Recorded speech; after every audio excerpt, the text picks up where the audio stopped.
Well, we're going to rip out some grass and some existing concrete and pour a new sidewalk back here.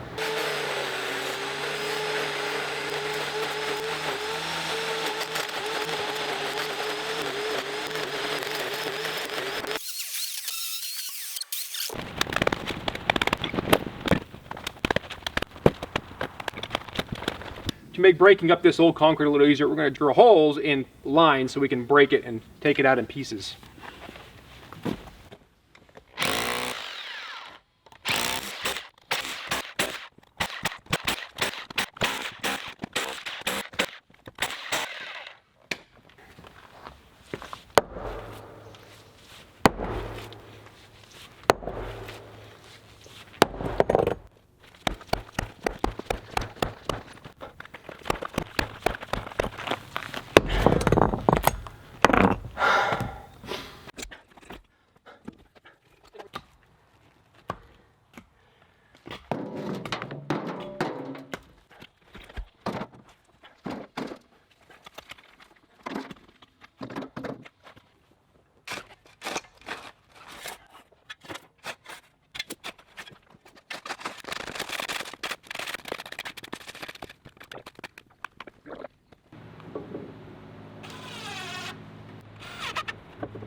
Set it down.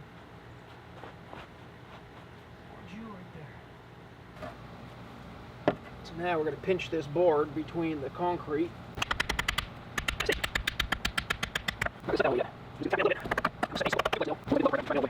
So we used our reference for the concrete over here. We set that up, got a proper slope. We measured up the house to make sure this is parallel to the house, and it's at the right height. So now we're just going to stake it down, drive a couple duplex nails into it, and we'll be ready to move on to the next piece.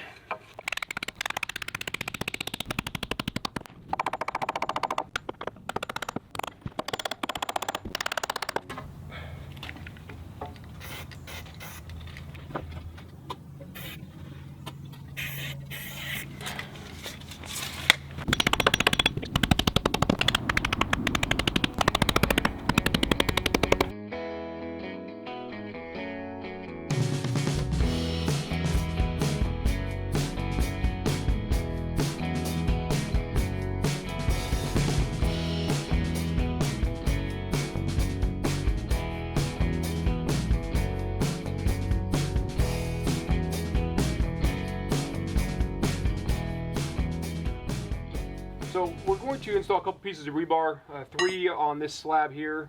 We're going to drill into the existing, and these will just be sticking out. And this is to prevent the new concrete from settling, causing it to go to a different height in comparison to the existing stuff.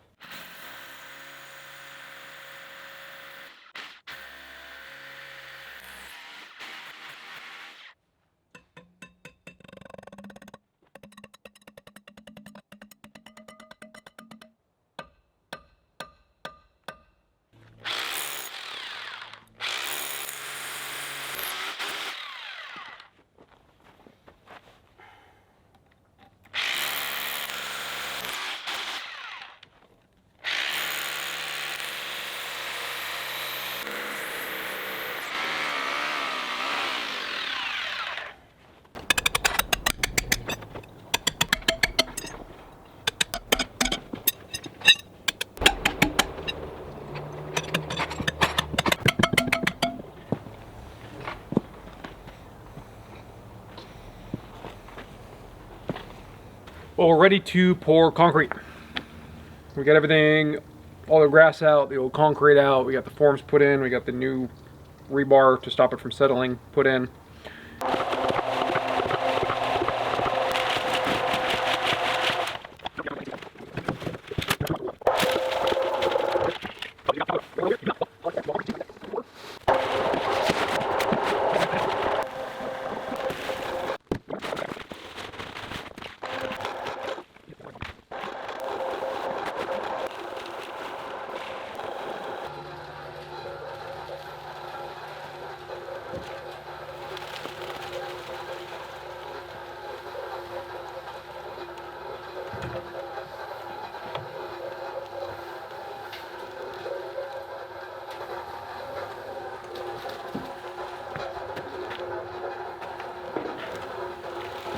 Perfect. Good job. Stand it up straight.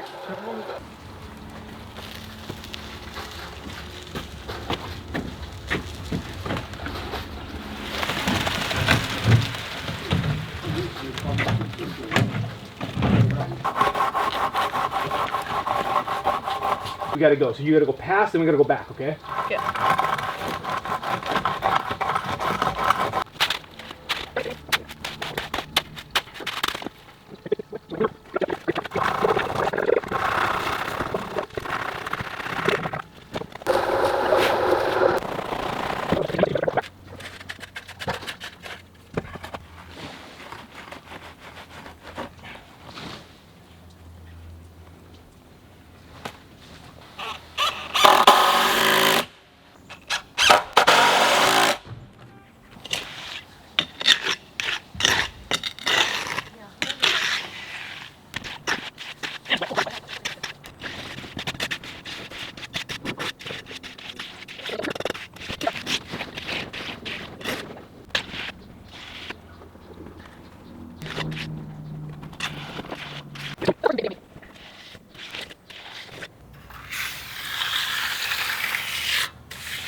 All right, it's the next morning. We ran down, picked up the rest of the concrete today. Got that in the back of the truck, another 21 bags, 80 pounders.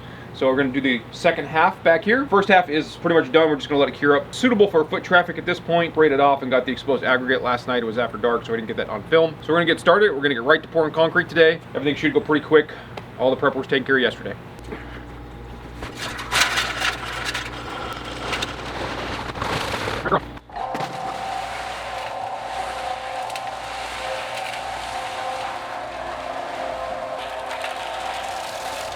Don't drag it in the dirt. You can't have that, okay?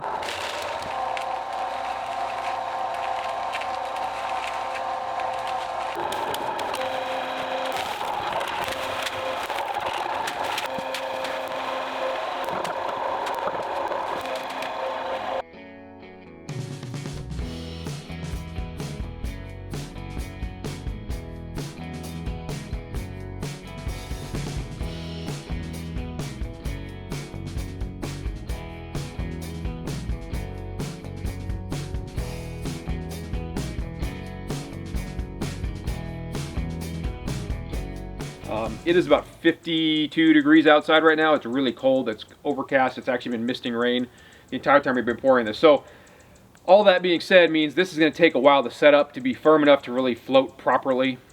So what I've done is I've taken my mag floats, my magnesium floats, and I've kind of floated to get it relatively close to smooth.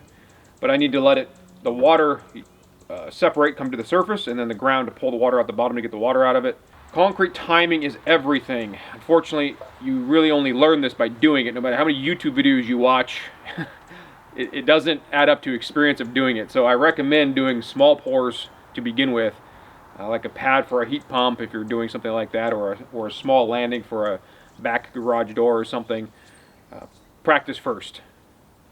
If you do a big sidewalk like this off the back of a house, you kind of want to make sure you have a general idea of what you're doing. You can absolutely do it yourself. Any homeowner can do this. It is a lot of work. I will tell you, I would not have done this without a concrete mixer. If I didn't have one, I would have gone and rented one. Any rental store local to you will have one available to you. So you'll see me mag float this a couple more times, and then we'll do a finish trowel, and then we'll get to spraying it off.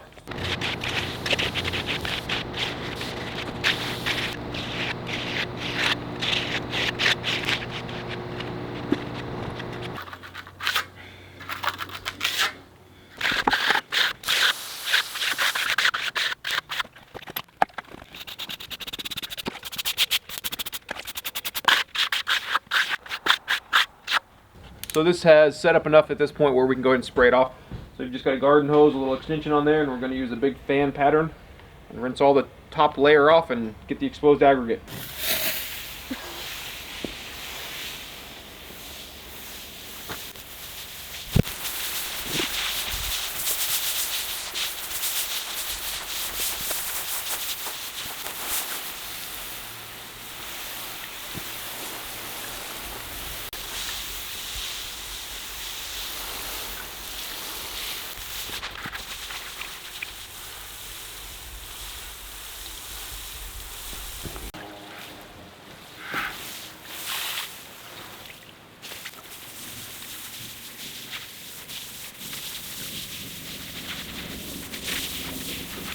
Well, this is going to wrap this one up. With where this was at, it just made more sense to use a mixer and mix these bags individually. We did the exposed aggregate finish. Now it'll cure this way. We'll do a final rinse after it's nice and firmed up, and then we'll rip all the forms off. The forms are just going to get thrown away. So overall, I hope you guys enjoyed. Hope you got a lot out of this one. And until next time, thanks for watching.